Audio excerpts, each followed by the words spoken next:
Programme থেকে P19 কাজ। দেখুন 19 কাজটা কি প্রোগ্রামে আপনার 2 স্টিচ বা 3 স্টিচ আপনি ব্যাক স্টিচ দিয়ে যদি কাইটে ফেলান, ছোটো ছোটো সিলাইয়ের ক্ষেত্রে এই কাজটি করতে পারেন। বা যদি এইরকম সমস্যা হয় তাও ওই P19 থেকে সমাধান করতে পারেন।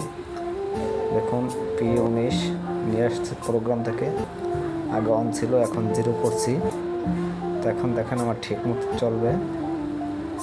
যে এখন আর 1 স্টিচ 2 স্টিচ হয়ে ব্যাক স্টিচ হয়ে সুতো কাটে না, তখন ঠিকভাবেই চলে। তো এই ধরনের সমস্যা হলে আপনারা প্রোগ্রাম থেকে সমাধান করতে পারেন। দেখুন বি বাটন চেপে এখন আবার দেখুন এই যে 1 স্টিচ 2 স্টিচ পরে আবার ব্যাক স্টিচ হয়ে যেতেছে। এই যে তো এটা যদি কেউ করতে চান তাও করতে পারেন, এটা ছোটো সেলাইয়ের জন্য করতে পারেন। আবার যদি কেউ মনে করেন এটা সমস্যা, সেক্ষেত্রে এই প্রোগ্রাম থেকে সমাধান করতে পারবেন। প্রোগ্রাম 19 পাবেন। তো এখানে বিভিন্ন ধরনের প্রোগ্রাম আছে, আপনারা চাইলে ক্যাটালগুলো ফলো করতে পারেন।